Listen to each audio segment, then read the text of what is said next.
नमस्कार, मैं प्रवीण गौतम और आप देख रहे पब्लिक मीटर।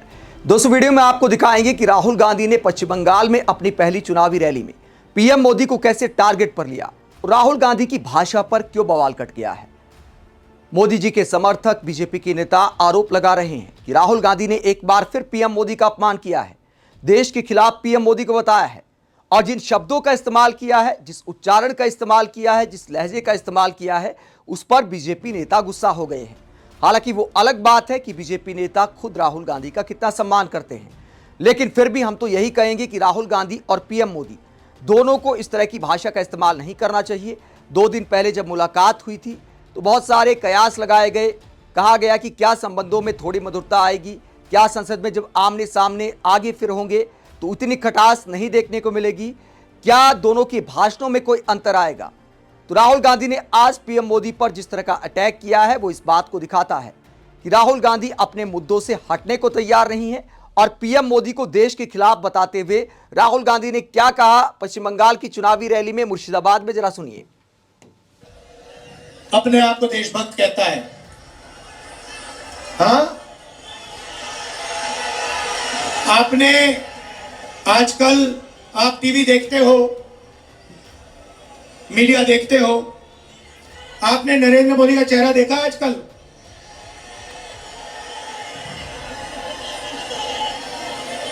आंख में आंख नहीं मिला पाता आजकल नरेंद्र मोदी मुझसे, डरा हुआ है। भाई और बहनों, यूएस इंडिया डील पे भाषण हो रहा था पार्लियामेंट हाउस में। एप्स्टीन का नाम सुना आपने? सुना है ना? नरेंद्र मोदी के जो चरित्र है उसकी सच्चाई एप्स्टीन फाइल में बंद पड़ी हुई है। ये महिलाओं की ज्यादा बात करता है, मगर इसकी सच्चाई बिल्कुल दूसरी है। और इसकी सच्चाई एप्स्टीन फाइल में बंद जो 35 लाख फाइलें जो बंद पड़ी हैं, नरेंद्र मोदी की सच्चाई उन फाइलों में है। यह बात डोनाल्ड ट्रंप जानता है। तो नरेंद्र मोदी का जो भविष्य है उस पर पूरा कंट्रोल डोनाल्ड ट्रंप का है। डोनाल्ड ट्रंप खुल के कहता है कि जब भी मैं चाहूं नरेंद्र मोदी का राजनीतिक करियर मैं खत्म कर सकता हूं, 2 मिनट में खत्म कर दूंगा। दूसरी बात अदानी की है। बीजेपी ने अपना पूरा का पूरा फाइनेंशियल सिस्टम, जो पैसे का सिस्टम है, उसे अदानी से जोड़ दिया। अदानी को वो हिंदुस्तान देते हैं, बेचते हैं, ports, power station, cement, airport, solar power, wind power, और अदानी उनको पूरा का पूरा समर्थन देता है, पैसा देता है और मीडिया में जगह देता है। यह भी बात डोनाल्ड ट्रंप को पता लग गई है। तो डोनाल्ड ट्रंप जैसे आपके पास घर में टीवी है ना, हाथ में रिमोट कंट्रोल होता है ना, आप टीवी को कंट्रोल करते हो, वैसे ही मोदी का रिमोट कंट्रोल डोनाल्ड ट्रंप के हाथ में पड़ा हुआ है। ये बटन दबाता है, मोदी चुप हो जाता है, बटन दबाता है, मोदी बोलना शुरू कर देता है। ये डोनाल्ड ट्रंप मोदी से अगर कहेगा यार जंप लगाओ, मोदी जंप लगाएगा। और किया क्या इसने? अपनी छवि बचाने के लिए नरेंद्र मोदी ने यूएस डील में देश को बेच दिया। देश को बेच दिया। अपने आप को यह देशभक्त कहता है, इसने देश को बेच दिया है। इसीलिए ये मेरे सामने पार्लियामेंट हाउस में खड़ा नहीं हो सकता। ये भाग गया। पहले इसने अमित शाह से कहा कि इसको चुप करवाओ, बोलने मत दो। 4 घंटे मुझे पार्लियामेंट में नहीं बोलने दिया। मैं नहीं डरता इन लोगों से, मैं नहीं रुकता। बाकी नेता डरते होंगे, मैं नहीं डरता इससे, नरेंद्र मोदी से। उल्टा ये मुझसे डरता है, रात को ये सो नहीं पाता है, क्योंकि जानता है एक ना एक दिन कांग्रेस के बब्बर शेर, कांग्रेस के कार्यकर्ता इसको पकड़ लेंगे और पूरी की पूरी कार्रवाई होगी। भाई और बहनों, इसने क्या किया? अमेरिका को इसने हमारा कृषि का सेक्टर दे दिया। अमेरिका के किसानों को इसने हिंदुस्तान की मार्केट दे दी।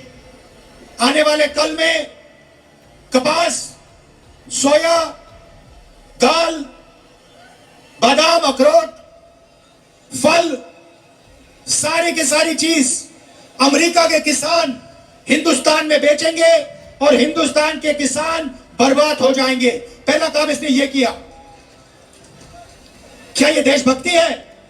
नहीं, यह देशद्रोही है। दूसरा काम, हिंदुस्तान का सारा डेटा, मेडिकल डेटा, आपकी जो बातचीत होती है उसका डेटा, जो व्हाट्सएप पे आप लिखते हो, कहां जाते हो, सारा का सारा डेटा नरेंद्र मोदी ने अमेरिका के हवाले कर दिया। अमेरिका जहां भी उस डेटा को रखना चाहता है रख सकता है। जो भी अमेरिका आपके डेटा से करना चाहता है कर सकता है। तीसरा धोखा, हिंदुस्तान की एनर्जी सिक्योरिटी। नरेंद्र मोदी ने डोनाल्ड ट्रंप से कहा कि हम उसी से तेल खरीदेंगे जिसको आप कहोगे। अगर आप कहोगे कि हिंदुस्तान सऊदी अरेबिया से, ईरान से, रूस से तेल ना खरीदे तो हम नहीं खरीदेंगे। भाइयों और बहनों, तीसरा काम, इसने हिंदुस्तान की एनर्जी सिक्योरिटी छीन दी और अमेरिका को बेच दी। आप देखना, अब युद्ध हुआ है ईरान में, अब आप देखना क्या भयंकर आंधी तूफान आने वाला है, क्योंकि नरेंद्र मोदी ने अमेरिका को अपनी एनर्जी सिक्योरिटी दे दी। अब देखना पेट्रोल के दाम, गैस के दाम, केरोसिन के दाम, डीजल के दाम कहां जाते हैं। जब ये दाम बढ़ेंगे, याद रखना कि धोखा नरेंद्र मोदी ने किया है। नरेंद्र मोदी ने हिंदुस्तान की एनर्जी सिक्योरिटी अमेरिका को दी है। और आखिरी काम, चौथा काम, नरेंद्र मोदी ने डोनाल्ड ट्रंप से कहा कि हर साल हिंदुस्तान अमेरिका से 9.5 लाख करोड़ रुपए का माल खरीदेगा। भाइयों और बहनों, बात समझिए, अगर हम 9.5 लाख रुपए अमेरिका से से माल खरीदेंगे तो हिंदुस्तान की फैक्ट्रियों का क्या होगा? हिंदुस्तान और बंगाल की छोटी फैक्ट्रियां, मिडिल साइज फैक्ट्रियां सारी की सारी बंद हो जाएगी। ये 4 काम नरेंद्र मोदी ने किए। क्यों किए? क्योंकि डोनाल्ड ट्रंप नरेंद्र मोदी को कंट्रोल करता है। डोनाल्ड ट्रंप ने नरेंद्र मोदी को पूरा अपने हाथों में ले रखा है, कंट्रोल कर रखा है। वो स्वयं कहता है, डोनाल्ड ट्रंप कहता है कि जब मैं नरेंद्र मोदी को फोन करता हूं, नरेंद्र मोदी फोन उठाता है और कहता है यस सर, यस सर कहता है हमारा प्रधानमंत्री, अमेरिका के प्रधानमंत्री को। आप सोचिए, कहां महात्मा गांधी, कहां जवाहरलाल नेहरू, कहां सरदार पटेल, कहां इंदिरा गांधी, कहां अंबेडकर जी, जिन्होंने अपनी पूरी जिंदगी देश के लिए दे दी, सालों जेल में काटे, शहीद हो गए। और कहां ये नरेंद्र मोदी जो अमेरिका के राष्ट्रपति को यस सर कहता है उसके सामने झुकता है। तो राहुल गांधी पश्चिम बंगाल की रैली में पीएम मोदी को कई मुद्दों पर टारगेट पर लेते हैं और उनकी भाषा को लेकर बवाल कट गया है। बीजेपी नेता समर्थक राहुल गांधी पर सवाल उठा रहे हैं कि पीएम मोदी को देशद्रोही कैसे बता दिया, पीएम मोदी का अपमान कैसे कर दिया। हालांकि वो अलग बात है कि बीजेपी के तमाम नेता, मोदी सरकार के मंत्री दिन रात राहुल गांधी को देश के खिलाफ बताते रहते हैं। तो आप कह सकते हैं कि दोनों तरफ से ही मर्यादा के पार जाकर भाषा का इस्तेमाल किया जा रहा है। राहुल गांधी ने भी पीएम मोदी के लिए जिस तरह के शब्दों का इस्तेमाल किया कि मोदी करता है, वो इसलिए करता है, वो मेरे से आंख नहीं मिला सकता। हालांकि वो अलग बात है कि बीजेपी के नेता, मोदी सरकार के मंत्री खुद राहुल गांधी को देश के खिलाफ बताते रहते हैं। तो बीजेपी के पास क्या ये बोलने का नैतिक अधिकार है? मर्यादा का पालन दोनों तरफ से किया जाना चाहिए। राहुल गांधी के उच्चारण को लेकर भी सवाल खड़े होते हैं कि क्या प्रधानमंत्री को इस तरह से संबोधित करना चाहिए। आप इस पूरे मसले को लेकर क्या सोचते हैं? कमेंट बॉक्स में अपनी राय जरूर दें। साथ ही चैनल को सब्सक्राइब भी करें। नमस्कार।